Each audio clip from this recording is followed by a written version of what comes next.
This game caught my attention the moment I saw it on Steam. I enjoyed the heart-pounding exhilaration while playing as a questionable treasure hunter trying to fend off the Nemo from hell. As the shark, I was a bloodthirsty wild animal drunk on my enemy's entrails. The point-of-view death scenes are right out of my deep-water drowning nightmares. There is a dastardly appeal when engaging as an adrenaline-filled animal while I charge in to literally grab my opponent and thrash them to death. These murderous perspectives make Depth a great game and a unique experience that feels devilish to play. I was on the fence about the game for a while. When I saw it available on Steam, the first thought I had was thinking that it would be another quick sell alpha game. My concern with these types of games is that they tend to lose an audience quickly if the developer chooses to ignore the community.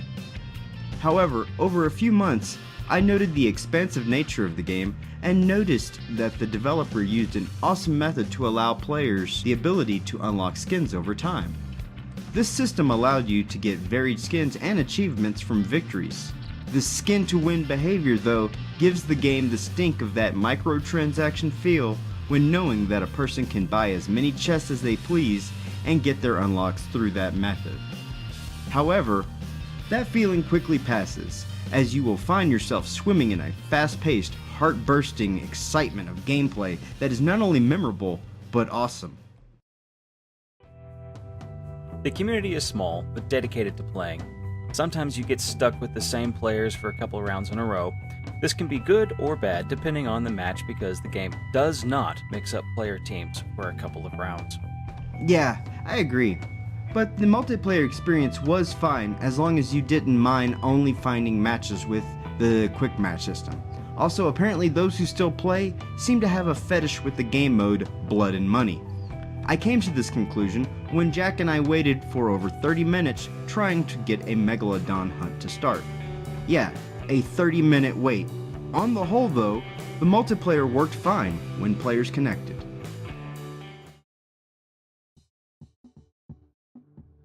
To define the balance and depth, the game is based around an asymmetrical warfare, with sharks versus divers, or divers versus two sharks. If the diver group is caught unaware, one shark has the potential to take all four, but most of the time it's a 1-to-2 trade for every engagement battle. My opinion after playing many rounds is that the game is fairly balanced. The sharks have the game at the beginning, but if the divers are left unchecked to get all the cash, they can tech up to an automatic weapon or sea mines. Then it is really hard to get good kills without loss. It reminds me heavily of the unique titles like Giants, Citizen Kabuto, or Alien vs. Predator, games I hold close to my heart. I'm at a loss of words for this game when it comes to trying to understand balancing. The idea that people would willingly take on sharks for loot is a wild premise in itself. But even with all this gameplay boiled down, how do you begin to construct a paper, rock, scissors balancing act with such a pairing? I can though firmly state that being a shark is really awesome, and once you get down to the mechanics, it feels really overpowered.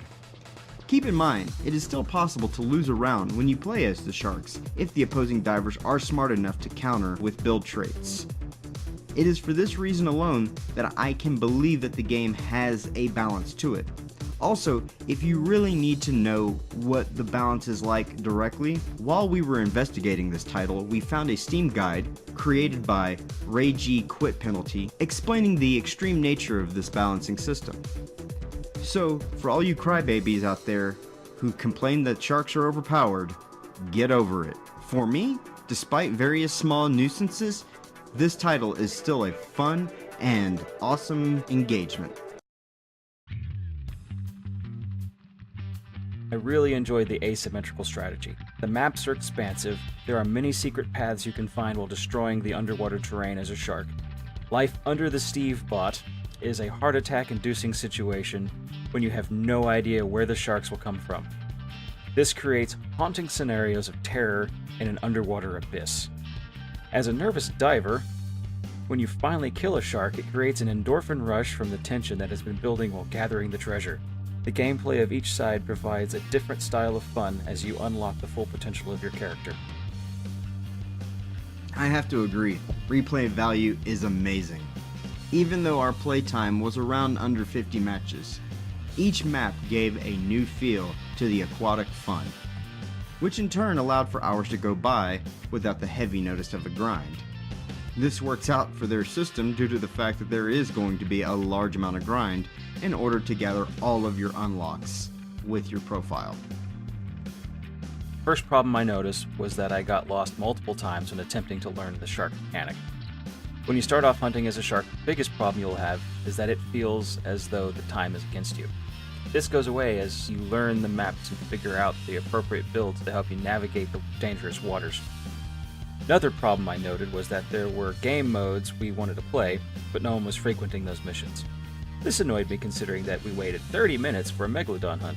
We were finally able to play the mode, and although it was fun, the wait was not worth the time. Yeah, the first thing that bothers me is the game relies heavily on a happy user base. Truth be told, just 5 days before we attempted to play for the post-review recording, the developers removed a game mode known as Haywire that excited the player base on Reddit.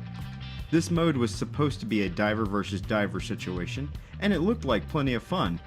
But once we went to try the event, we had learned that it was a limited offering, and we weren't able to get into that engagement.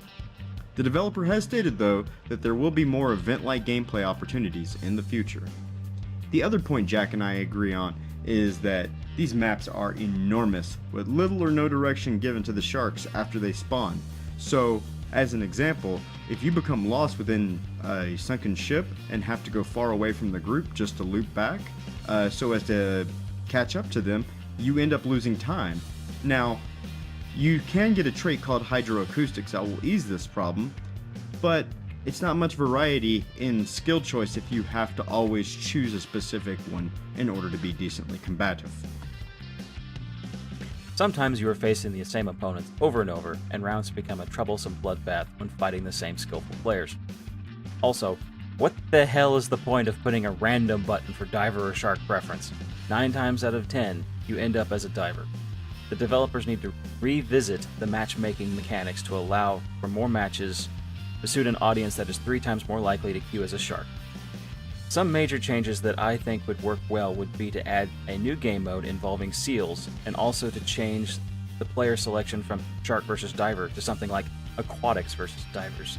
In this new game mode, the developers could create seals, or other deep-sea creatures, versus humans, where there are 4 seals to 2 humans to engage in the same big versus small gameplay.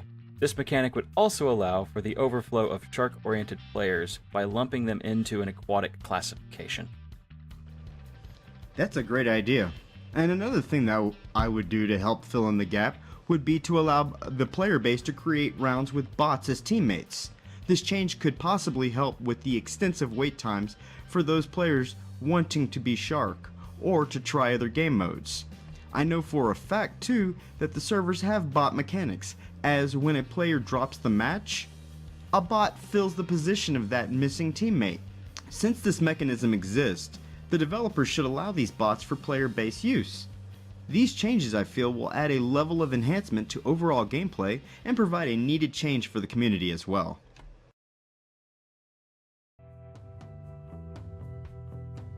It was awesome to play. It is a very fresh take on the overstuffed Call of Duty first-person shooter market.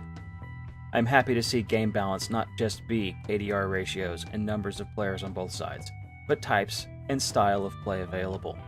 Being a shark takes cunning. Being a diver takes money, guns, and not having a heart attack every 20 seconds. It has its moments of terror that harken back to the days of Alien vs. Predator, when your mouth gets taken by a facehugger. You know it was coming, and there was very little you could do to stop it. The real problem with depth is that there are only 2 game modes. Hey, I think the graphics are super nice, the pace is intense, the gameplay is fun. However, with all that said, this title could not keep me engaged long enough to want to have continued play. The biggest disappointment for me is the fact that I can currently play only 1 game mode due to the fact that I will not wait 30 minutes for something. Please, developers, make bots available for player use. My verdict for this game sits at a bargain bin title, which pretty much means grab it during a Steam sale, but only if you have the money to spare and don't happen to want something else first. I also say bargain bin, but not for the lack of fun, but for the lack of depth. beyond current 2 styles of gameplay, which you can only play really one. Death would be a great LAN party game.